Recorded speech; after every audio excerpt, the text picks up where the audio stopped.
Yo, everybody, it's your boy Joseph here. And Carlos. And this is The Passenger Seat.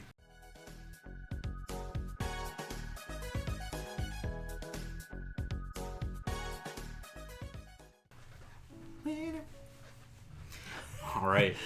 So, welcome, everybody. Today, we're going to be talking about something relevant since this week. Well, today. Comes out today. Oh, it comes out today? Yeah. Oh, there you go. Today. Well, we release our videos on Friday. This is Wednesday for us, so. But when you get it, it'll be out today. And that is the Demon Slayer movie. Woo! Mugen Train. Mugen Train. So we haven't seen it yet, but we're extremely excited to do so. Yeah, I'm gonna see it today, later on. See? Well, not today, but you know what I mean. Okay. Anyways. Now they know our secret. No, so another big release is coming out today, and that's going to be Mortal Kombat. Mortal Kombat movie. I'll check that out through HBO Max. We'll definitely talk about Mortal Kombat in another time. This, we're just going to focus on the Demon Slayer franchise. Yeah. Demon Slayer came out February 15th, 2016, and it has ended. So long ago. Right? And it has ended. It ended in May 18th of 2020. Yes, the manga series is actually finished, which only composed of 23 volumes, which is very, very short considering the amount of fame the anime has. Well, to be fair, I didn't even know about Demon Slayer until 2019, 2020. When the series came out. That's actually funny that you say that, because it from the information that we got, the series actually blew up the manga after that point. So. It was pretty good, that series, for the writer and the illustrator and the publishing company. I was about to say production company. So, it really did take off as well. We are in the middle of a pandemic, and it's unfortunate, but it's because of the pandemic and people staying in that the series blew up. It took off because people were looking for what to watch. The only thing good in COVID. Oh my god. There's been a couple of good things. Yeah. But we're not going to touch upon that. Demon Slayer, written by Koyoharu Gotouge. Yes. Okay, and it's become a sensation. Yeah, worldwide sensation.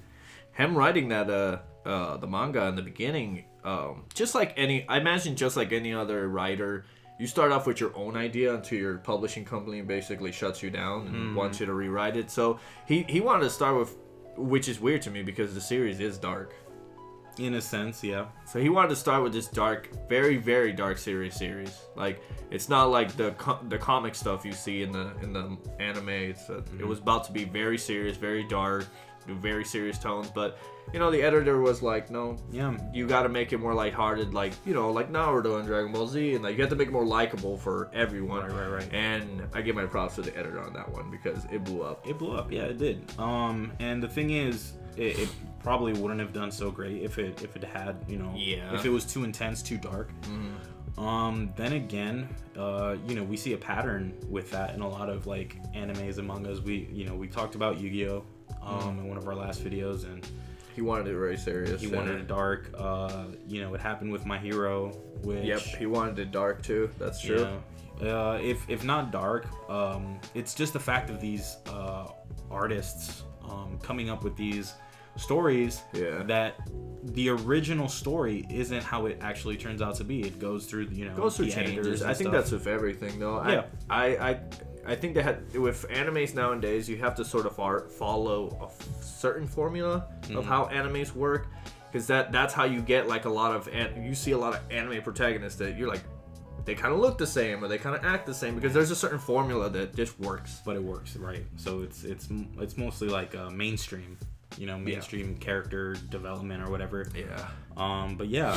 So speaking more about the anime, this story is about our protagonist, Tanjiro, who lives in a world where there are demons. Yes. And these demons end up slaughtering his family, unfortunately. And his sister... got bit.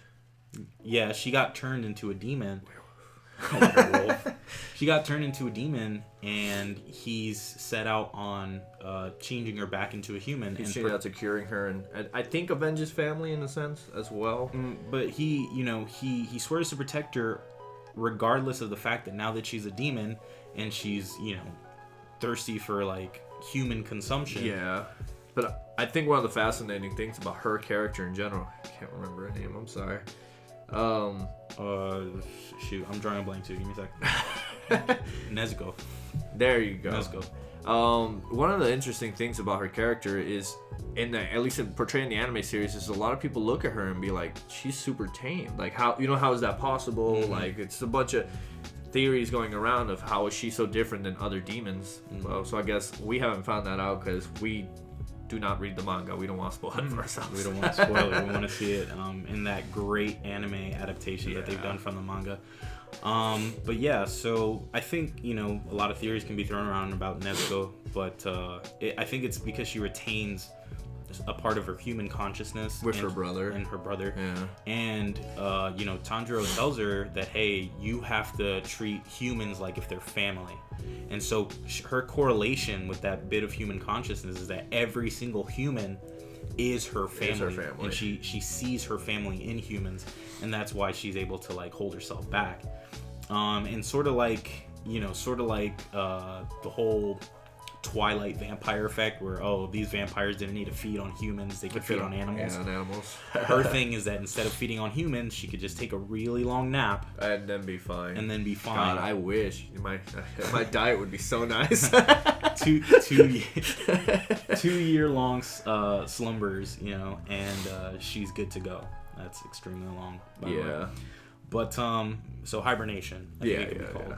So, on his journey to basically cure his sister, he actually wants to become a demon slayer after meeting his mentor. Well, his future mentor, I guess, the guy. Because it would help him progress that journey of trying to help his sister, because he realizes that on the way he's going to have to battle or to, protect his sister. Yeah. And I think one of the reasons why Tanjiro is really likable is because instead of being this demon slayer who's like, oh, I want to kill all these demons, he slays the demons, but then he like offers them, it's not mercy, it's more like he shows them compassion. Yes. That's what it is. He shows them compassion, and the demons, right as they're fading away, as they're dying, they have a moment of realization of like their past life. It's not, again, I'm losing the word. It's not regret. It's sort of like realization, where they look at their life and they go like, why did I get to this point? You know? Which is, it's a good character. Yeah, and it makes the series like sort of heartwarming in that sense, because you see the demons and what they do, and then you're just like, dang, I kind of feel bad for the demons, because they do have a backstory. Yeah, I think it's with that whole, they have that whole not to go back to this, but that whole werewolf vibe where once you turn, you can't control it anymore. Mm-hmm. So you feel bad for them because they didn't mean to get bit, or they didn't mean to get attacked. Excluding a couple of individuals who are like, in it for the evil. Michael Jackson. Oh my God. Shoot. Now I'm forgetting his name too. It starts with an M, I think. Wasn't it? Yeah, something. I think they called him M in the beginning, though. No. It was a Mabu something. I can't remember his name, but the Michael Jackson looking character, all over the place. Anyways, yeah, back to the manga. So it's one of the best-selling manga series, right? One of the best-selling manga series of all time. Yes, it did. It sort of started late, because in 2019 is when it really started becoming the best manga series of all time. 2016, although it did sell like a lot of copies, it didn't blow up until the anime came in. The entire franchise, we'll put it in an estimate of US dollars. The entire franchise just estimates to $2.6 billion, which is a lot for a simple anime. Yeah. Well, I wouldn't call it a simple anime, but no, I say simple in the realm of like animes and stuff of that, Yeah, it's a lot of money. It really exploded, and It's due to the fact that it's so great, though. Yeah, of course. But anything like that with video games or things that generally don't make or don't amass that amount of money, it's really incredible to see how much this has gained. Yeah. And speaking on how short the series is compared to like Naruto or One Piece, you have something that's never ending. It's an incredible amount of money, and that gives these editors and these publishing houses the capital to go off and start new projects, and that's really cool. But yeah, so back to the movie, right? Because it's about the movie today. Mugen Train is the name of the movie. Yes, which is what I love so much about it, because a lot of anime films, they don't do this. They don't continue the story through a movie. They're not canon. They're not canon, or even if they're canon, it just doesn't. Like maybe Dragon Ball Z, when they made Resurrection F a movie, right? It was canon. It was part of Dragon Ball Super in a sense. But I love it because it's the continuation of the series. Mm-hmm. This isn't like continuation of the series and all of a sudden season 2 you're going to see the same movie but in episodes. No, you have to see this movie, and then season 2 it will continue after the movie. So It just makes it really great. Not only does that make it really good that movies are canon, because people like to go watch anime movies anyway. Yeah, like they love to go watch anime movies. But the fact that you have to watch it to continue watching the story and understand what's going on, not only is that really cool, right? But it's also the fact it's a great marketing strategy for them, because now you have to go watch. Exactly, or you'll miss something. Yeah, you have to go watch the movie. Smart. Yeah. But yeah, so Mugen Train, again, it's releasing in the US today, but it released in Japan last year, and the amount of money that it's grossed in Japan alone, it's the highest grossing anime film of all time. It's the highest grossing Japanese film of all time, which really says something. Right. Really says something. That blows everything else out of the water. I mean, Spirited Away, I think, was the number one animated for Japan, film for Japan, and now that it just totally blew that out of the water. And yeah, so it just makes me really excited. I know. I'm super excited to go see it. So yeah, mentioning a couple of things, we're going between the movie and the series. The series itself won a couple of awards, right? Yes, the new type anime awards.